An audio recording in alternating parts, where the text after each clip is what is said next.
Excellencies,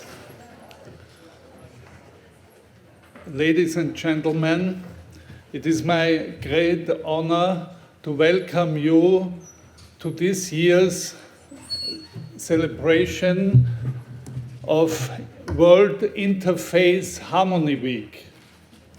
The World Interfaith Harmony Week goes back to an initiative by King Abdullah II of Jordan.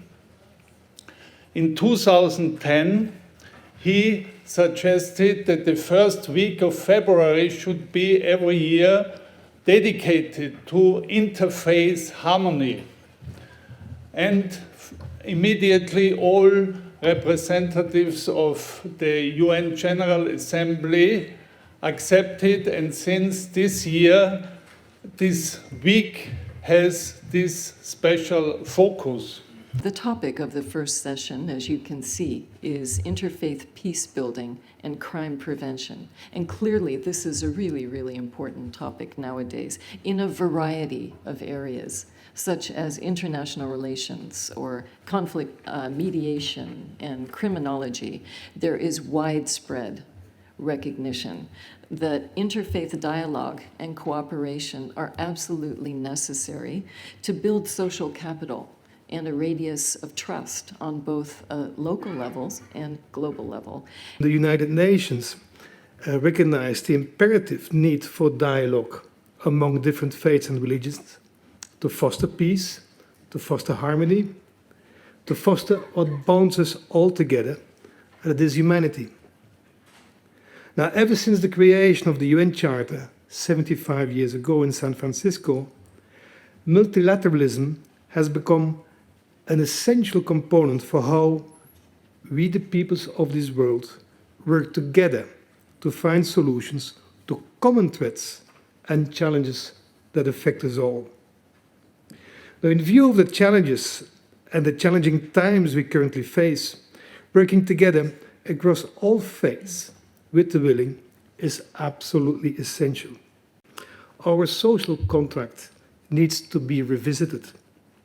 Youth embraces politics, but it has little confidence in the traditional political parties. Instead, they are strongly motivated by topical agendas, such as climate change, and of course, Greta Thunberg comes to mind, corruption, inequality, personal freedom. The overarching feel is that we are currently navigating without a compass. The World Interfaith Week is part of the solution and inevitably linked to another concept bringing us all together, which is the Declaration of Human Rights. As a friendly reminder, Article 1 recalls that all human beings are born free and equal in dignity and rights. They are endowed with reason and conscience and should act towards one another in a spirit of brotherhood. As beautifully written by the Lebanese-American poet and mystic Khalil Gibran, embodying the marriage between East and West, I love you when you bow in your mosque, kneel in your temple, pray in your church, for you and I are children of one religion, and it is the Spirit.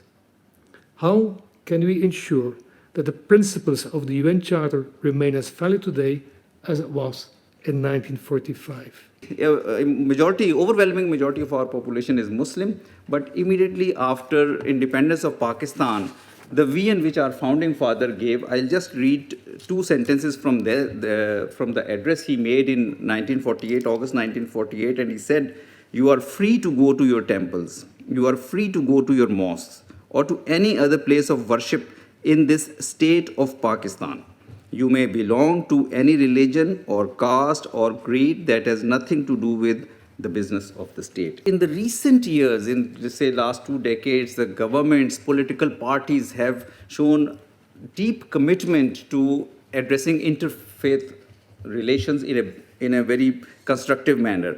And particularly the current government of Imran Khan has taken both symbolic as well as substantive initiatives for addressing this issue in a very forthright manner. A few months ago, Prime Minister Imran Khan opened a Kartarpur corridor, which is a very typical example, or which is a very significant example of interfaith relations. Opening of Kartarpur corridor was the long-standing desire of Sikhs to visit one of their holiest places in Pakistan. Respecting their sentiments and desires, Pakistan government laid the foundation stone of Kartarpur Transit on November 28, 2018, which will now be opened for the Indian Sikh community on 9 November 2019. Thus, those devotees who could only see their sacred religious places from 4 kilometers away can now come and worship at Kartarpur, Pakistan. In today's world, contemporary forms of racial discrimination, Islamophobia, and xenophobia are getting more complex and disturbing. These issues increasingly lie at the heart of political and social concerns. Malaysia believes there is an urgent need for the international community to cooperate closer in combating hate speech, discrimination, and xenophobia, which has inherently widespread throughout social media platforms nowadays. Allow me to share some of Malaysia's experiences in fostering unity and diversity in the country. Being a melting pot of cultures and religions, Malaysia has lived in harmony, inculcating the values of understanding, peace, and acceptance towards each other. We celebrate various religious festivals in the country, in which the main religious festivals are formally recognized as national or state public holidays. We grew up understanding the beauty of the multi-religious, multicultural, and multi-ethnic societies. I actually don't see dialogue and religion as a standalone issue, but as a topic to be addressed in a broader and holistic approach. And if we look at daily news, we see that almost every conflict and every issue seems to have a context with religion, or how to deal with religion as a matter of belonging, of values, so-called values, and of politics, of course. So it's a commonplace, but actually I think we're dealing with two contradictory trends. On the one side, there's religion used as a tool in power politics, in the context of identity politics, nationalism, legitimizing thereby interests of individuals and specific communities, which clearly leads to conflict between the we and the they, and denies the us. Ultimately, this is a threat to secularism, to the UN system, to multilateralism, to international law and the understanding of human rights, as it has been the case since 1945, as you have rightly pointed out, Mr. Ambassador, or Mr. Director. Sorry. On the other side, there's a more constructive approach, the idea that religions do have a common role to play, and that religious leaders can jointly contribute to peace, prosperity, and progress by finding common grounds and using them, and by detaching from politics in the traditional sense, and as we know it, and from internal politics. And there are many nice examples which do indeed work in this direction. Take Religions for Peace, your movement, your organization, the Interfaith Harmony Week, also the King Abdullah Center for Intercultural, Interreligious Dialogue, which has been subject to a very controversial debate in my country, and many other initiatives, NGOs in the field, and so on. Unfortunately, I fear that they are not the most powerful voice, and as you have rightly pointed out, Mr. Ambassador, both of you, far right is on the rise, and it seems that in this global issue, the voices of enlightenment, of rationality, of those who want to construct a good future have to be much more supported. Good afternoon, Excellencies, ladies and gentlemen. I would like to share a few impressions of this conference, which I could participate on. And we see division within the religious world. As religious leaders, it is our responsibility to overcome these divisions. We must unite under God's love, which is greater than our differences. I chose this quote because it shows somehow the spirit behind the conference and behind the work they have been doing for 20 years. We had another representative from Europe. He may not have been born in Europe, but he represented the World Council of Churches from Geneva. I wrote one quote of him, which I thought was very interesting. We need to teach our children how our history and future is bound with others. We need to let ourselves be pulled by the spirit of the divine in unexpected ways. I think that is very interesting because we also are at the beginning of a new decade, 2020, and maybe we need to be pulled by the spirit of the divine in unexpected ways. The critical philosophy aims to look at consequences of religious teachings for the life and the behavior of the followers. All religions in the world follow the goal to make and to keep the peace in situations of political conflicts. They have many experiences and possibilities to reconcile the enemies and the fighting groups. The great religions in the world, Christianity, Islam, Buddhism, Taoism, Hinduism, and many, many others, have a lot of experience to keep the peace in their own region for a very long time. All religions say that God is a deep mystery and no man can fully understand this absolute mystery. Therefore, there are many ways to God and many forms of belief and worship. The members of other religions are not enemies of the one true belief. They are not enemies of God at all.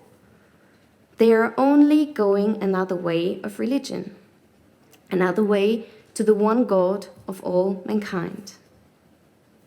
If we can, it will be possible to cooperate with the members of other confessions or religions in order to make peace in political conflicts or to preserve and keep the peace in difficult situations. All religions can work for peacemaking and for peacekeeping in situations of political and economical conflicts. My name is Mansoor Ahmed Khan. I'm Ambassador of Pakistan in Vienna. I find it a very good opportunity to today attend the Interfaith Harmony Week organized by the Universal Peace Federation.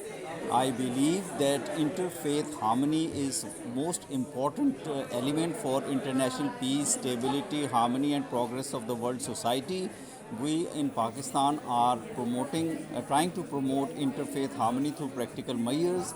Our Prime Minister has taken some very substantive initiatives in recent months and recent 1.5 years by building a new corridor, Kartarpur corridor for the Sikh community, and for announcing increased protection measures for members of the minorities in Pakistan. And we believe that this is the way forward, that all other societies and countries should also be participating in such initiatives and contributing in such initiatives. That it is important for international peace and stability. Thank you. Okay, thank you so much. Okay, my name is Amara.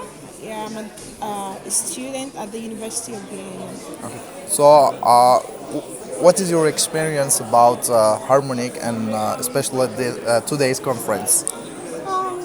Just like the same last year and the year before, it's been inspiring, very enlightening as in regards to peace and religion, and the fact that it brings everyone together, not just the Muslims or the Christians, like every other person, even the ones that are without any religion, you know, that does not identify with every religion. So overall, it's been so good, yeah. Thank you so much. Thank you. Thank you. My name is Barhana Kahsa from Eritrea. I was very humbled to participate in this wonderful occasion because it has many relevance to our region, especially in the Horn of Africa, because our region is plagued with many violence, war, and different catastrophes. So when it comes to Eritrea, my homeland, the interfaith or intercultural or religion harmony and respect is very eminent. In our country, the inter-religious or faith harmony is very wide. You cannot differentiate who is who between the Muslim and the Christian. They spend their feasts or holidays together, they work together, they learn together. Everything is collectively. Some decades ago, researching in this area was a scientific suicide. But nowadays, things have changed, and more and more scientists paying attention to this field of studies, meditation, neuroscience pays much attention to it, quantum physicists, and so on, as well as general population of the world. Mahatma Gandhi famously said, "You must be the change you want to see in the world." Here Gandhi is telling us that personal and social transformation go hand in hand. If we could change ourselves, the tendencies in the world will also change. As a man changes his own nature, so does the attitude of the world changes towards him. I have just want to share with you that the journey of interfaith harmony or that kind of resolution has started in the UN in 1999. And subsequently, the Interfaith Harmony Week was first proposed at the UN by His Excellency King Abdullah II of Jordan on 23rd September 2010. Thank you very much, ladies and gentlemen. First of all, I would like to thank for the invitation to speak about the challenges of Islam and Europe in European context. The growing number of people who have migrated from different parts of the world will inevitably cause the increase in religious and cultural plurality in Europe. In addition to the well-known religious and cultural traditions, there are now more and more people with a different religious and cultural tradition views in Europe. This has caused uncertainty in society. Especially when we talk about Islam, there is a completely change after the horrible terror attacks from 9/11. This change of perception led to the assumption that Islam is a religious tradition that does not conform with the Western understanding of religion. The only possible consequences of this is that conflicts between Islam and the Western world are inevitable. This very problematic assumption has a great impact on current debates in regard of Islam in Europe. One must admit that, with some few exceptions, two worlds collide due to the presence of Muslims in Europe, especially of those who have migrated now.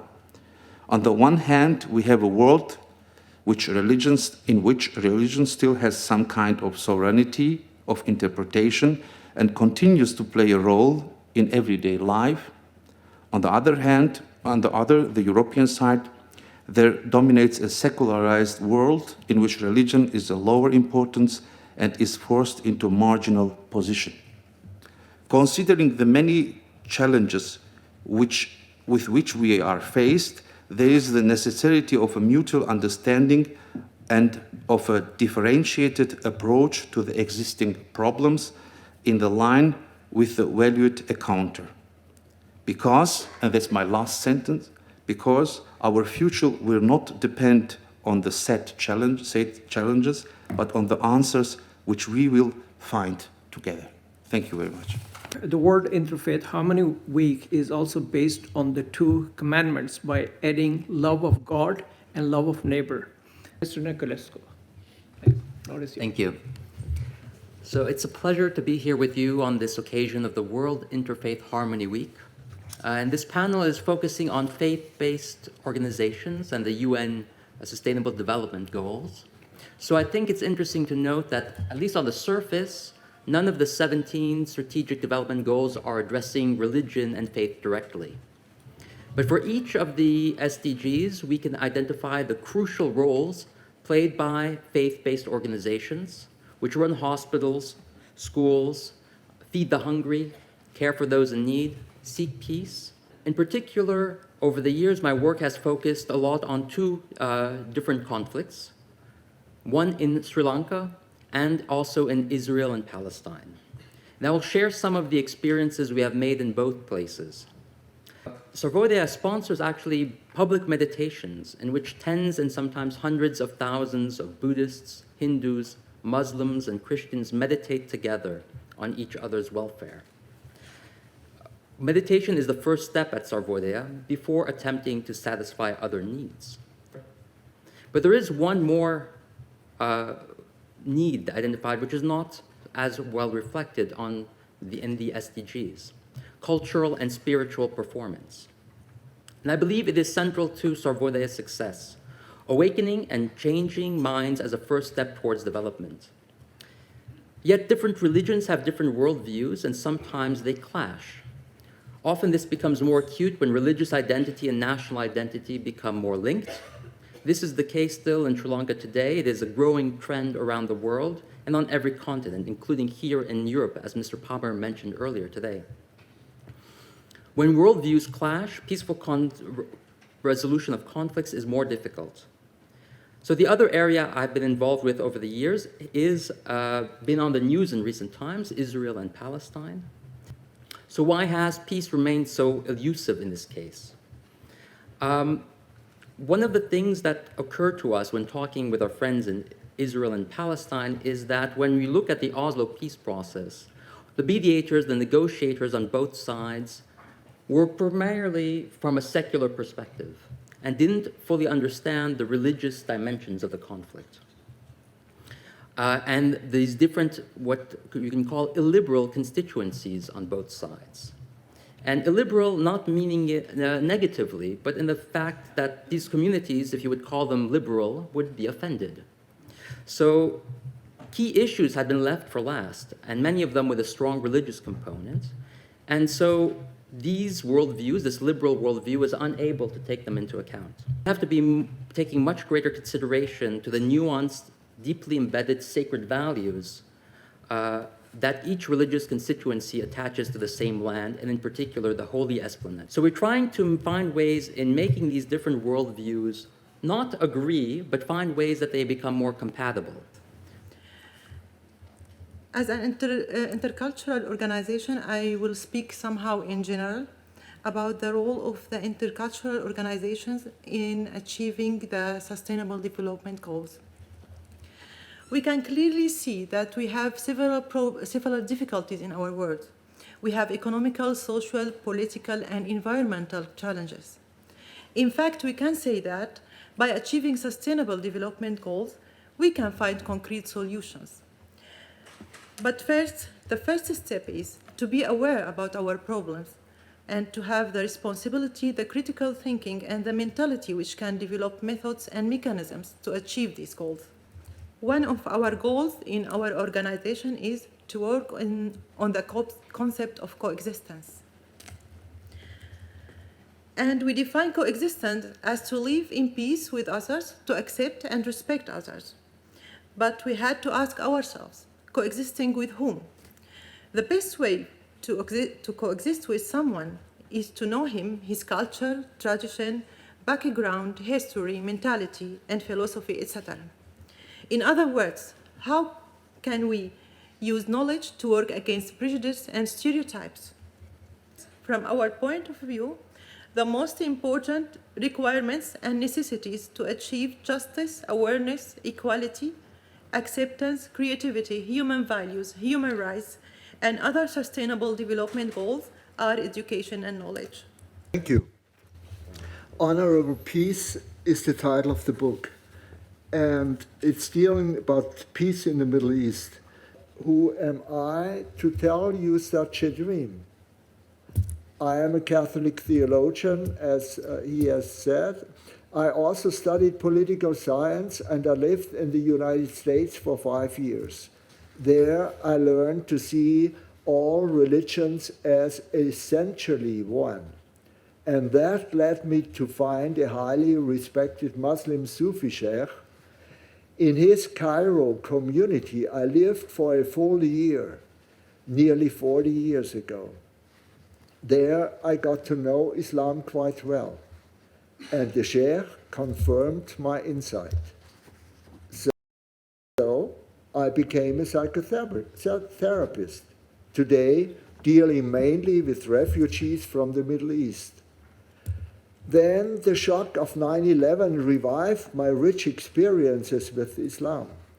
It made me realize that the forceful implantation of Israel in territory sacred to Muslims around Al-Quds, Jerusalem, was one of the main factors behind the murderous anti-Western ideology that had given rise to the 9/11 attack. When I concentrated on finding a way to approach the Israeli-Palestinian conflict, I realized that not only the Palestinians, but the Muslim Ummah, the entire religious community of Islam, are Israel's proper partners in peace negotiations. And I could understand that real peace must necessarily be a truly honorable one. Hence, this book, Honorable Peace.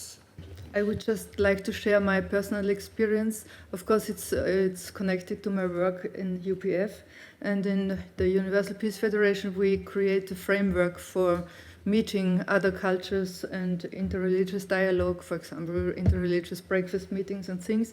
And what I realized that if once you come to know somebody from another culture or the other religion personally, and this person touches your heart, then everything changes. So if you know, my husband and me, we came to know people from Afghanistan, Syria, Pakistan, and became really good friends, and all our worldview changed. You don't want to harm this person anymore, and also not the people around where this person comes from, if you have real friendship with somebody. So, yeah, that is my personal experience. Thank you. Well, what better way to end? Thank you. Really, what better way to end than with the heart? We are one. We are one. I'm another yourself, and you're another myself. In